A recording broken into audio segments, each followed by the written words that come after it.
Abu Dhabi போகிறதுக்கு இன்னும் 1 டே தான் இருக்குது. வெக்கேஷன் எப்போ ஸ்டார்ட் ஆச்சு, எப்படி ஸ்டார்ட் ஆச்சு, எப்படி முடிஞ்சுதுன்னு கூட தெரில. அவ்வளோ just went in a blink of an ஐன்னு தான் சொல்லணும். And each day was good and it was nice.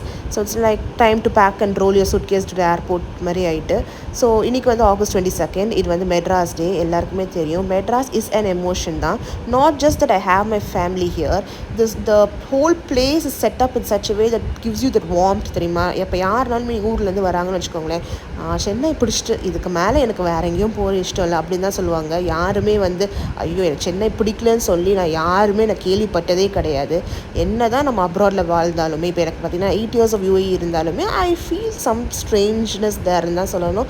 And I don't have that emotional connect எல்லாம் கிடையவே கிடையாது. Back of my head it's always like அதை திருப்பி ஒரு நாள் நான் வந்து இந்தியாவுக்கு தான் வந்து ஆகணும் அப்படின்னு தான் இருக்கும் எப்போவுமே. ஸோ மெட்ராஸ் வந்து கண்டிப்பாக வந்து it has played a vital role in my life and it is still playing a very key role in தான் நான் சொல்ல முடியும். என்ன தான் உலகத்தில் எங்கே தான் போனாலுமே நம்ம நாடு, நம்ம மண், நம்ம வீட்டுக்கு போய் நம்ம சாப்பிட்றது மாதிரி வேறு எங்கேயுமே வராது. And I have experiences. So happy Madras Day guys.